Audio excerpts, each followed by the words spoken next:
ఒక వ్యక్తి సముద్రం నుండి 1000 ఏళ్ల నాటి ఒక భారీ ముత్యపు చిప్పను క్లామ్ బయటకు తీశాడు.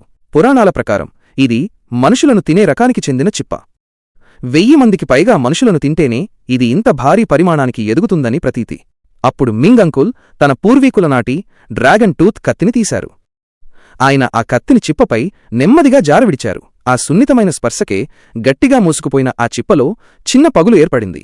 ఆయనతో ఉన్నవారు వెంటనే ఒక హైడ్రాలిక్ జాకీని తీసుకువచ్చారు. కొన్ని నిమిషాలపాటు ఒత్తిడిని ప్రయోగించిన తర్వాత ఆ చిప్ప మరికొంచెం తెరుచుకుంది. అందరూ కలిసి తమ శక్తినంతా ఉపయోగించి ఆ చిప్పను పూర్తిగా తెరిచారు. లోపల ఉన్న దృశ్యాన్ని చూసి మింగ్ అంకుల్ నిశ్చేష్టులయ్యారు. అక్కడ ఒక భారీ ముత్యం కొలువై ఉంది. ఆయన జాగ్రత్తగా దానిపై పొరను కోయగా అసలైన నిధి బయటపడింది. అది మెరిసిపోతున్న ఒక అద్భుతమైన మత్స్యకన్య, మర్మెయిడ్. అది చూసి ఆ బృందమంతా షాక్కు గురయ్యారు. ముఖ్యంగా మింగ్ అంకుల్ తన ఉత్సాహాన్ని అప్పుకోలేకపోయారు. ఆ మత్స్యకన్య సామాన్యమైనది కాదు. అది 1000 ఏళ్లకు ఒకసారి దొరికే అరుదైన నిధి. ఆ భారీ ముత్యపు చిప్ప తన 1000 ఏళ్ల ఉనికిలో సూర్యచంద్రుల శక్తిని గ్రహించి ఆ విలువైన ముత్యాన్ని సృష్టించింది.